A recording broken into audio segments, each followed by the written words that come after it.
pessoal, tudo bem com vocês? Hoje eu vim trazer um assunto que acho muito importante. Claro que eu vou falar sobre BPC, coisa que eu adoro fazer no escritório, que vocês também gostam. Vou trazer pontos principais que geram muitas dúvidas para vocês.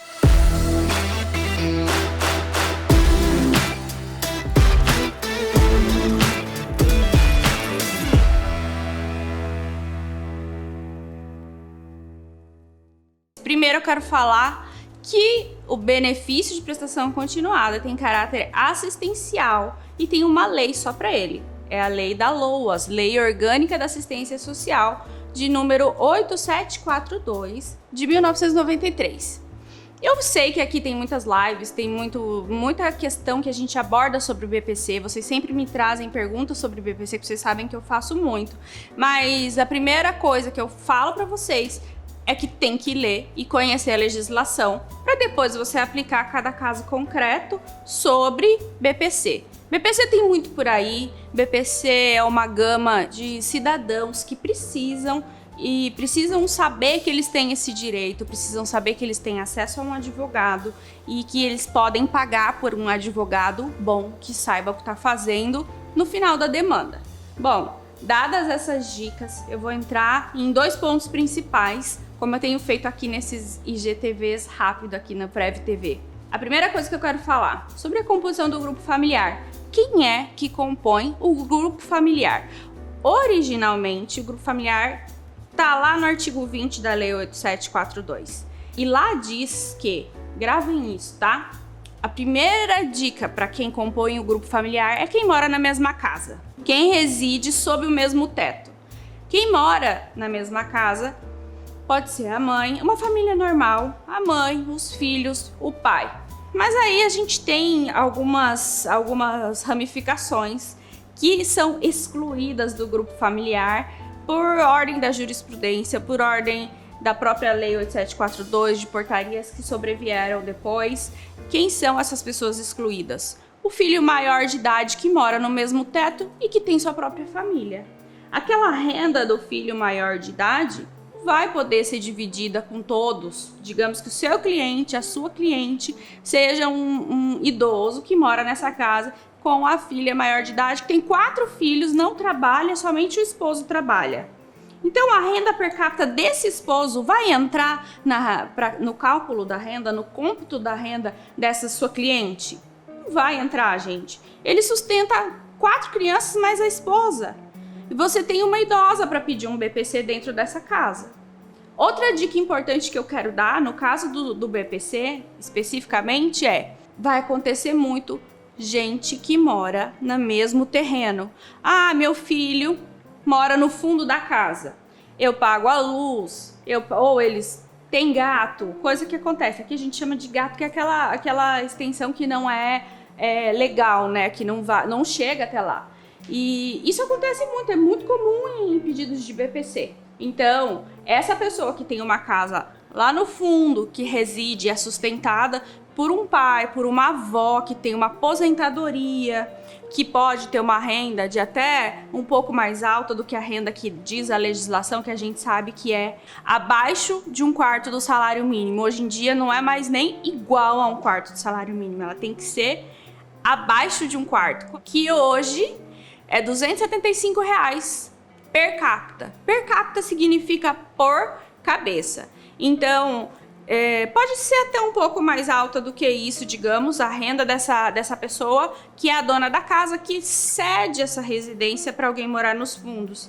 Essa pessoa pode ser mantida por uma entidade religiosa, uma igreja, muitas vezes ela vive só com um sacolão, muitas vezes ela só recebe o que é para comer do pai, da mãe, da avó, do dono dessa casa, que às vezes, gente, é uma pessoa de bom coração, um vizinho, tá? A pessoa que também é pobre e acolhe alguém na casa dela. Eu tenho muitos casos desse. Eu já fiz muito BPC para gente que é acolhida por uma pessoa que só não é tão pobre quanto, mas vive em situação também de miserabilidade. Tem lá, pode trabalhar, não tem uma deficiência. Como eu tô falando de composição, eu nem entrei no mérito do que diz a Lei 8742, que a gente sabe que precisa de 2 requisitos, né? Para idoso e miserabilidade e deficiência e miserabilidade. Mas falando da composição, onde é que você vai declarar isso? Coisa importante, o INSS não faz perícia socioeconômica, que a gente chama, né? Que é assistente social ir na casa dessa pessoa.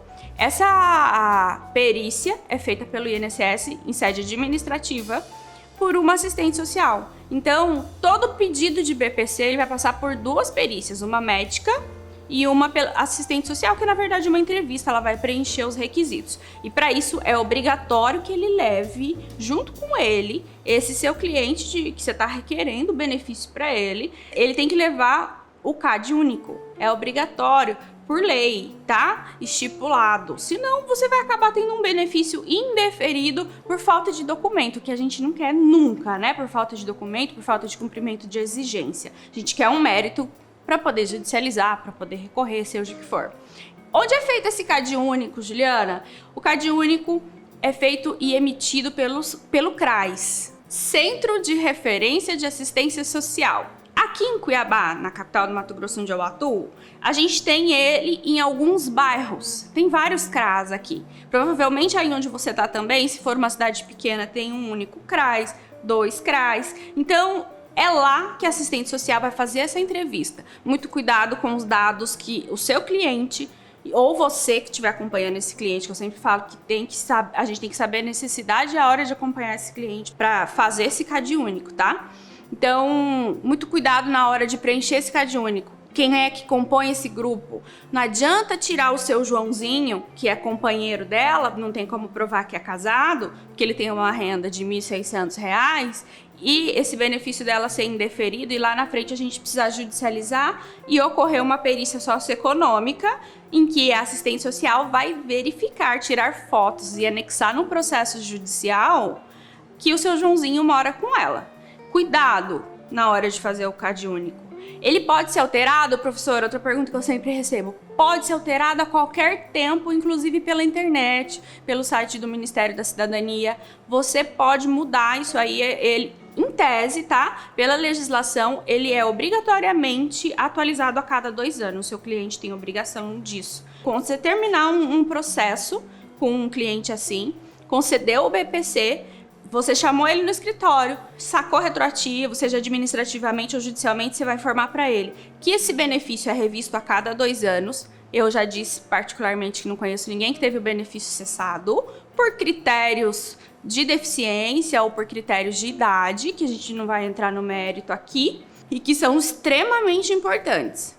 Mas é isso que traz a nossa legislação. Essa averiguação a cada 2 anos. E o CAD único também, ele deve ser revisto a cada 2 anos.